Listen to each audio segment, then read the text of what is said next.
Some players are born into the game, others are forged by it.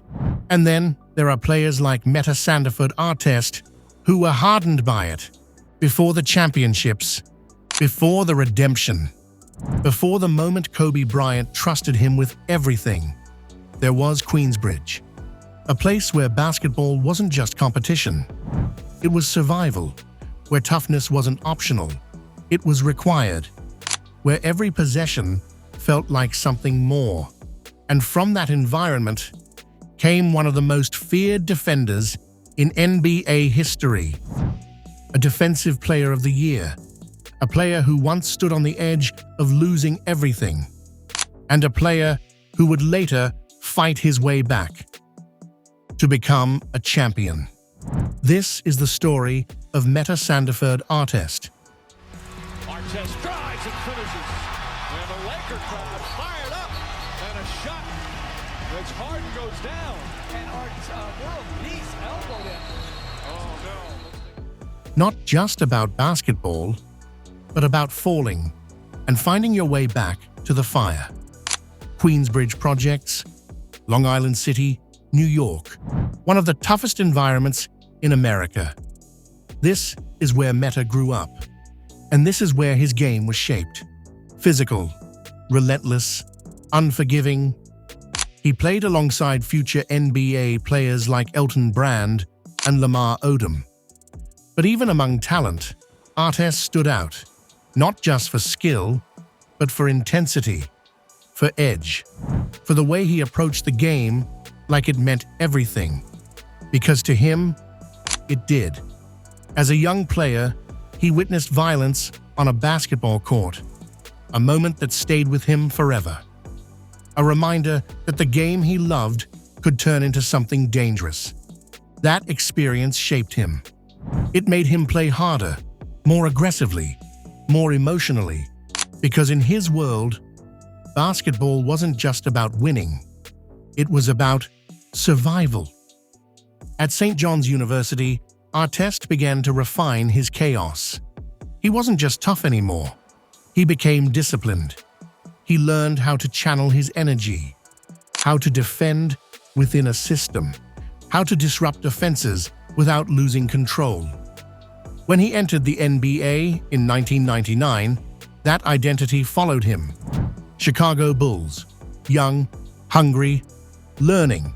Then came Indiana, and that's where everything changed. With the Pacers, Artest became elite. Not just good. Elite. He wasn't just guarding players. He was eliminating them. Star wings dreaded seeing him. Because Artest didn't just defend your shot, he defended your confidence. He pressured every dribble, every cut, every movement. In 2004, it all came together. Defensive Player of the Year, NBA All-Star, one of the best two-way players in the league. And the Pacers, they were real contenders. A team that could have won a championship. A team built on defense, toughness, and unity. And Artest was at the center of it. November 19th, 2004. Detroit. Pacers versus Pistons. A game, a rivalry, a moment, a foul, a reaction, then chaos. What followed became known as Malice at the Palace, one of the most infamous moments in NBA history. Players, fans, fighting, confusion, everything spiraling out of control. Wallace is fouled, and Wallace did. Oh, Wallace right at Artest. This has potential to be serious if they don't get between. Wallace upset. Players trying to hold each other off. Steven Jackson and Rasheed Wallace trying to be peacemakers. Now Jackson yelling.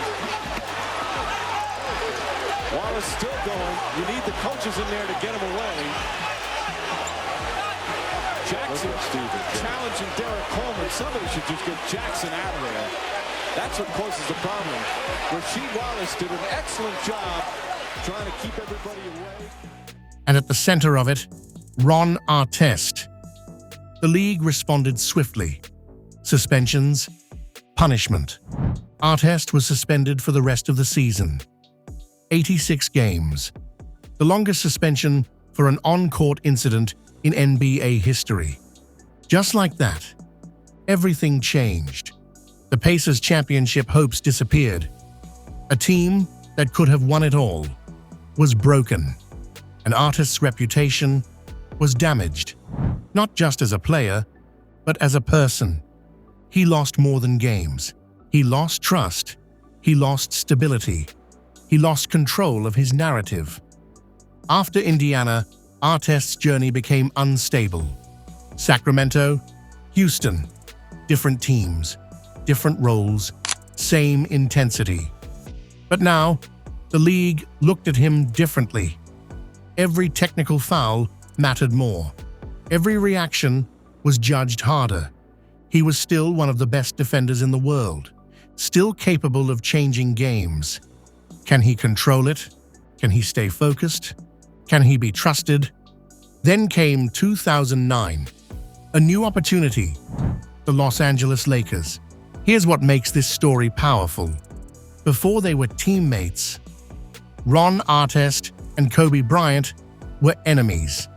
In the 2008 playoffs, Artest had no problem going at Kobe physically, emotionally. He didn't fear him, he challenged him. And Kobe noticed, because Kobe respected competitors, especially the ones who didn't back down. So when Artest joined the Lakers in 2009, this wasn't just a signing. This was a test. Could Artest channel everything he had been through into something controlled, something focused, something championship level? Phil Jackson believed it. Kobe believed it. And slowly, Artest proved them right. He defended at a high level. He stayed within the system. He played his role. He didn't need to score 20. He needed to defend, rebound, make timely plays. And when the moment came, be ready. NBA Finals. Lakers versus Celtics. A rematch. Boston had beaten Kobe in 2008. That loss stayed with him. This was revenge. Game 7. Tight, ugly, physical, everything on the line. Kobe struggled shooting. The game needed someone else. And that's when it happened. Ron Artest caught the ball. Fourth quarter. Big moment. He rose and hit a three-pointer, a shot that changed everything. Later, he would score 20 points.